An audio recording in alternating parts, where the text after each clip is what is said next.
Oke, baik, menarik Pak Sony.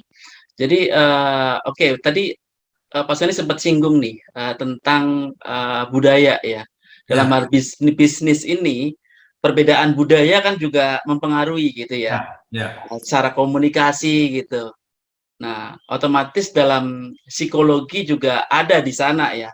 Hmm. Psikologi dengan kultur yang berbeda itu harus tahu cara-caranya juga Ya, seperti apa gitu ya dalam ya, hal ya. bernegosiasi gitu dan lain sebagainya dalam hal bisnis. Gimana pandangan Pak Sony di sini? Ya, kan gini Mas, kalau Indonesia aja lah kita nggak usah, walaupun ini berlaku internasional ya, tapi Indonesia aja itu ada 300 lebih suku bangsa, 700 bahasa lebih kan itu. Kalau itu kita pelajari masing-masing, puyeng kita kan Mas? Ya, ya. Ya kan? Padahal kita punya satu bahasa persatuan namanya bahasa Indonesia.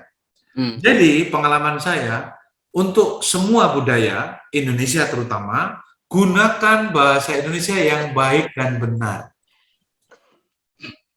Gunakan bahasa Indonesia yang baik dan benar sesuai dengan tata bahasa. Itu sudah paling top pengalaman saya. Misalnya, Mas Agung bertanya pada orang Papua sama orang Medan, kan harusnya beda budaya, tapi coba Ya, dengan bahasa Indonesia yang baik. Pak Agung, apakah Anda memerlukan barang yang seperti ini? Barang ini sangat baik loh untuk kebutuhan Bapak, dan ini cocok untuk kondisi Bapak. Mau di Medan, mau di Papua, kalau Anda menggunakan bahasa dengan tata krama yang bagus, itu sama ya. sama aja, Sama ya. Betul, nggak ada betul, betul, betul. masalah. Karena Hmm. Indonesia itu ya udah diramu sedemikian rupa dengan bahasa persatuan yang bagus itu, menurut saya. Tapi kalau sama orang Padang kita mikir, orang Padang itu apa? Orang mikir orang Batak. Ya, pada situasi tertentu menggunakan bahasa daerah itu lebih efektif. Ya, Tapi kalau kita belum sempat belum bisa mempelajari bahasanya atau tidak bisa bahasa bahasanya, ya udah daerah. yang baik dan benar. Itu kata kuncinya. Nah, kalau sudah mulai bergaul, bisa bahasa Padang dikit-dikit, ya kan, bisa bahasa Batak sedikit. Itu pun juga harus hati-hati. Kalau kita salah ucap atau salah omong, bukannya jadi bisnis, malah bumerang. Karena itu menghina dia, kan gitu. Atau karena kita nggak paham, jadi harus hati-hati juga. Nah, supaya gampang kalau saya pelajari apa? Ya budaya Indonesia. Itu. Nggak usah yang aneh-aneh. Budaya Barat, ya gunakan budaya Barat. Dalam pengertian ya internasional, apa ya, bahasa Inggris yang bagus, ya kan? Tata krama yang bagus. Tapi poin tambahnya kalau bisa memahami bahasa daerah. Kalau bisa memahami bahasa Itali pas di Itali, ya kan, memahami bahasa Spanyol waktu itu juga oke. Jadi apa Mas? Penguasaan bahasa itu penting ya gitu. Jadi nggak usah aneh-aneh, misalnya harus pakaian yang mau di Lampung pakai adat Lampung, kan malah lucu kan gitu. Apa ini jualan ini kan gini ya. Udah, tapi bahasa menjadi penting. Kata kuncinya bahasa. Gitu Mas saya kira. Oke, ini bicara bahasa menarik ya, kaitan dengan psikologi. Tadi Ya, yang Pak Sony katakan mungkin lebih pada bahasa verbal ya. ya, Bagaimana dengan bahasa visual nih Pak Sony? Misalnya dengan cara berpakaian ya, atau dengan apa ya, menunjukkan gambar atau apapun lah yang sifatnya visual. Itu ya, dalam hal aspek psikologi bisnis itu seyogyanya seperti apa Pak Sony? ya. Yang pertama harus pada tempatnya. Yang pertama harus sesuai pada tempatnya. Apa itu Mas? Kalau mau datang di siang hari, apalagi ini di outdoor, ya jangan pakai jas, kalau mau pakai batik yang mau kayak pesta malam hari. Berarti Hmm. itu nggak pada tempatnya. Ya kan, sebaliknya kalau mau datang di malam hari harus pakai jas, pakai yang shawl keren, kita pakai kaos oblong sama jeans, itu nggak pada tempatnya. Hmm. Nah, gitu. Itu satu dari pemilihan pakaian. Yang kedua warna.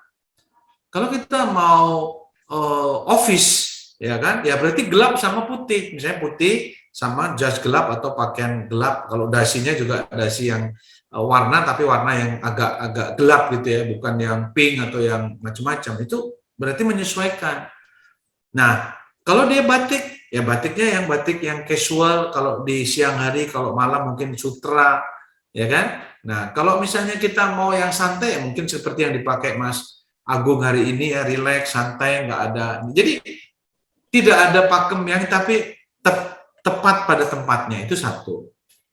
Yang kedua, pemilihan warna berdasarkan profesional. Kalau di bank atau banker style namanya Mas, itu harus jas itu pasti warna gelap. Apa pilihannya? Hitam atau biru tua, ya kan? Atau coklat tua. Itu jarang sekali bankers itu yang pakai warna-warna terang, itu jarang. Ya kan? Jas merah gitu nggak ada ya? Nggak ada, ya kan? Apalagi pink gitu ya. Nah, itu ya kan? Ya, Gitu. ya, ya. Tapi kalau di dunia panggung mungkin Anda bisa Ya, betul, beda ya. satu yang pakai sendal, satunya sepatu, terserah ya kan, satunya pakai sebelah kanan kaos, sebelah kiri baju, ya nggak ada masalah, itu udah bebas. Sehingga kita harus pada tempatnya. Nah, yang lain-lain adalah satu yang penting adalah parfum, Mas. Kalau kita mau ketemu orang tuh juga menentukan. Ya. Jangan Pengaruh ya, penting juga itu ya Pak Sony ya. iya. Kelihatannya sederhana tapi itu sangat Iya. penting ya. Karena itu mengandung emosi. Kalau kita pakai parfum yang misalnya bau-bau seperti rempah, itu menunjukkan apa? Itu ada artinya orang-orang yang menyukai dengan kreativitas misalnya, ya kan, atau orang yang mapan.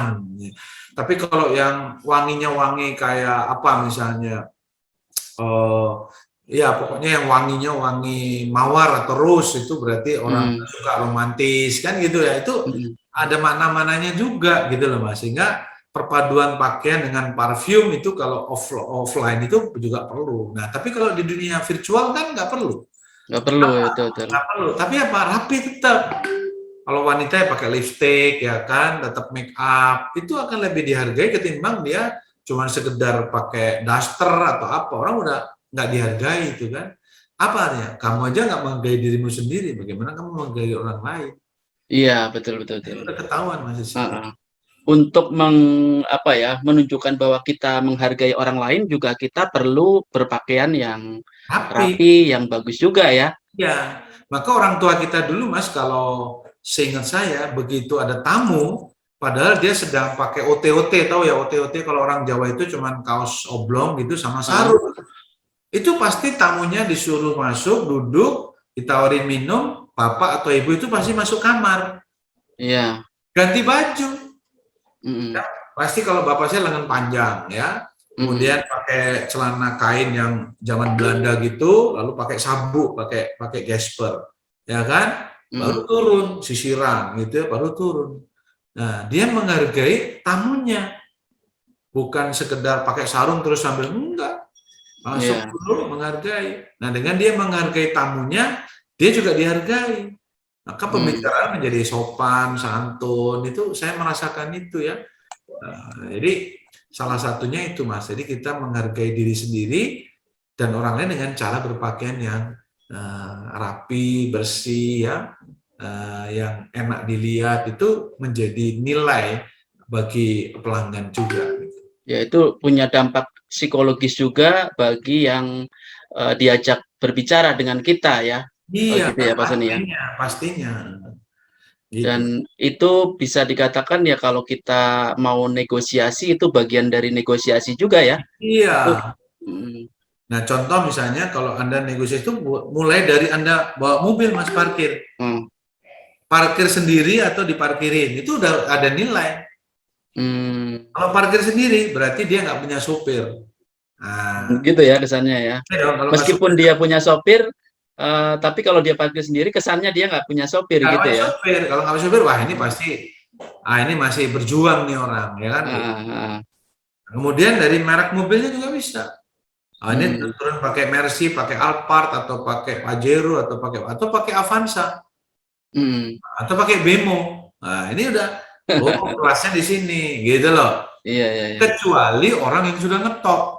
Seperti misalnya Pak Yaakob Utama atau Bob Sadino, ya kan?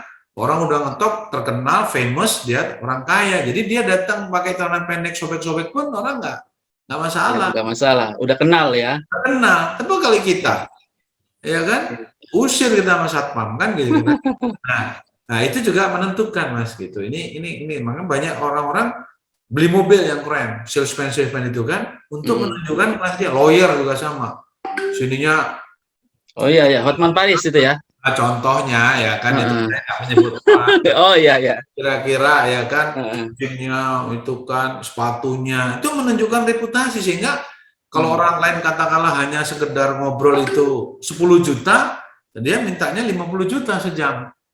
Nah, atau 100 juta satu Karena hari. penampilannya juga udah Iya, itu ya, nah, itu psikologis itu. psikologis ya. Padahal belum tentu kualitasnya lebih hebat dari yang satu Iya, juta betul satu betul. hari gitu loh Mas. Oh, itu berarti psikologi itu ya kaitan dengan personal branding juga di sini ya? Pastinya, itu Betul betul termasuk betul. psikologi bisnis Mas, personal branding itu. Oh, oke oke.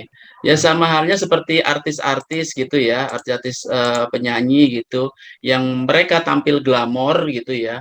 Hmm. Biasanya mereka tarifnya juga tinggi juga ya, Iya, gitu Pak Soni. dengan alasan loh saya aja salon berapa kan gitu. Iya. Ini luluran berapa, ini berapa, Mm-mm. gitu alasannya. Iya ya.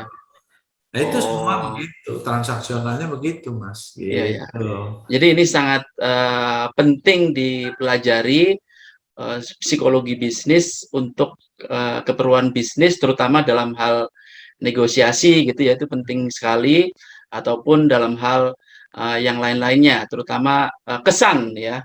Ya, Jadi impresi, first impresi impression. ya. Nah, Nah, karena first impression ini kan penting sekali ya. Kalau ya, kesan pertama kurang bagus, kesananya kayaknya jadi kurang itu ya, smooth. kurang kurang maksimal gitu ya. Ya, betul. Oke, oke, oke. Baik, Pak Seni, kita sudah cukup lama berbincang-bincang. Terima kasih. Kita sudahi sampai di sini dan terima kasih. Di lain waktu nanti kita akan berjumpa lagi dalam topik yang berbeda.